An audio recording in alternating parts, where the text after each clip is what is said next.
sometimes it's too easy to just stay home. And can I ask you to join too? That's right. So our problem is, what sorts of activities can you imagine that... I'm Kathy Levin, Associate Planner in the Long Range Planning Division, Community Development Department. Every 10 years by state law, cities and towns must update their plans, and we've just started the process, which will last about 2.5 years. What it means is involving the community in determining what the greatest issues are, re-examining the current plan, its goals and visions, and looking out 10 to 20 years to establish perhaps new policies and guidelines for growth and development. So we just started our major public participation and outreach efforts to reach the community, find out what they're thinking, and engage them throughout the process. So in a way, we just talked about spiritual pilgrimage. Yeah. And so our role as a community of hosting visitors, people who are coming to recreate, recreation, really has us looking at timeshare. My name's John Thompson. I'm the Vice Chair of the Citizen Steering Committee for the Community Plan Update. I think my motivations are probably similar to those of the other people on the committee. We've all lived here for some period of time, some longer than others, and we've enjoyed the benefits of this great community, and we felt that there was a need to try and do something to give back, as they say. My name is Angela Lefevre. I live here in Sedona. There is a timetable which we can't do much about, and that is when the plan has to be voted on.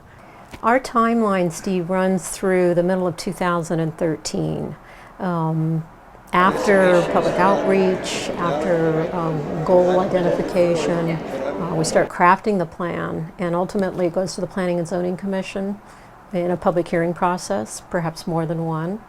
And the community has an opportunity then to be making comments on that draft, and then it is forwarded to the City Council for a vote.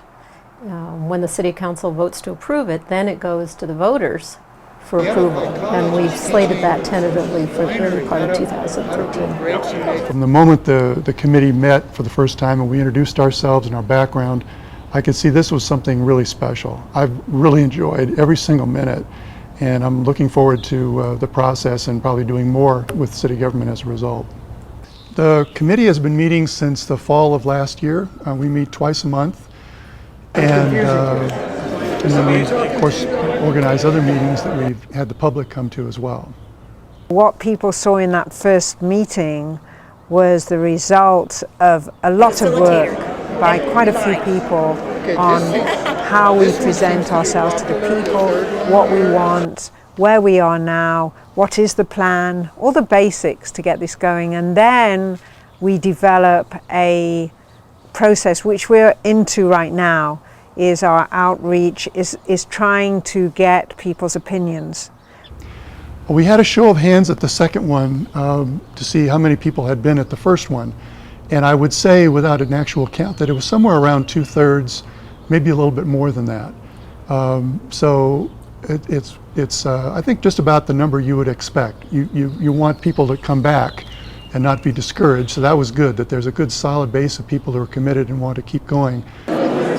Into everything in Sedona more frequently, out of their houses and into Sedona more frequently, other than just rushing to the store and rushing back and doing all the service things. So what you're thinking is, in 10 years, we will have reached a point where the locals are as integrated into the history and all of these interface. What's next actually starts Monday. We're starting a commission series where each of the city's commissions will visit with the Citizen Steering Committee and discuss their commission's mission, their past accomplishments, their current work plan or work program, their enabling ordinance, and what their anticipated future activities are and how they could best coordinate with the Citizen Steering Committee. So on Monday, July 11th at 6 p.m., both the Historic Preservation Commission and the Housing Commission's representatives will come to our meeting, and we'll have a dialogue. And then in August, that will be followed up with the Parks and Recreation Commission and the Sustainability Commission on August 3rd, also at 6 p.m. here at City Hall. we're not quite ready to start even drafting. We haven't drafted anything yet. We're getting a lot of input from the different commissions in the city council, housing.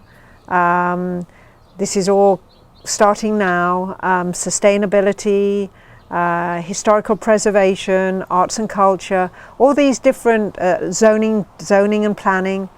All these different commissions are going to be working with us now. And we've got meetings set up where we can hear what they're doing, they can hear what we're doing. So we don't work as islands, we all work together. We're going to look at the data that we've accumulated so far and figure out what are the themes that we really should be exploring in more depth. So beginning probably in September, there will be a series of topic-specific meetings, we've called them. And we need to figure out what are the topics of interest. They need to relate also to what the community plan has to cover and so on. So there's working those two things. What's the community interested in and what the community plan has to cover. And we'll figure that out and we'll have these series of individual meetings.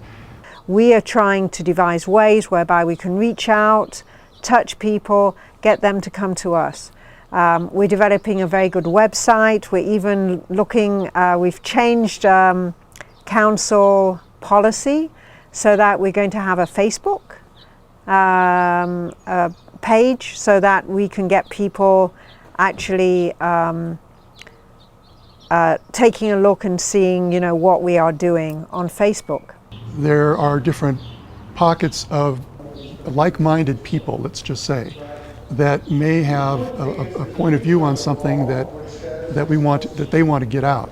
So it may be a homeowners association or just a group of people in the same development who have some concerns about neighboring property or noise or lights or whatever, and they want to be heard on that. Or it may be a small business with a set of employees or something that have a particular interest. We're developing what we're calling a meeting in a box. And we're going to try and distribute these boxes to people who would like to have house parties. We're always looking for different ways that we can reach people.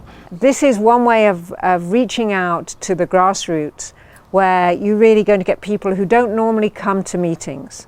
They kind of don't feel, for whatever reasons, that they're not in their comfort zone. But coming to a neighbor's house, maybe having some food. In fact, we're going to put some popcorn in the box. Some of the things we've heard about are walkability, Central Plaza, public transportation, resident services. So that may well relate to how the corridor could evolve over time. There are half a dozen of local, regional, and state agencies that actually review. ADOT is one of the reviewing agencies that will be asked to comment upon the plan. We're trying to make sure everybody gets heard in this process or has a chance to be heard. We are trying to devise ways whereby we can reach out, touch people, get them to come to us. I can tell you a couple of themes that have materialized that probably won't be a surprise to anyone, but they're very strong. One is people are saying universally that they don't want to do anything that's going to destroy this natural beauty. They realize that we have a tremendous asset here. It's, for many of us, it was one of the main reasons we came here, because of the beautiful red rocks and the environment and the weather and so on. And we don't want to do anything that will jeopardize that. So clearly everyone on the committee is hearing that loud and clear. The second thing, just as loudly I think we're hearing, is there's a sense of community that people sense or people feel. Maybe they would like to feel more, but they talk about the people and how welcoming they are and how friendly this is as a place to be, and they don't want to ruin that as well, or they want to build on that. We want people to get involved early and stay with the process. I still think one of my favorite comments that we've received so far is one from a woman who said that she was trying to make the point about the community being very important and the people being great, and she said, here in Sedona the people are as beautiful as the rocks.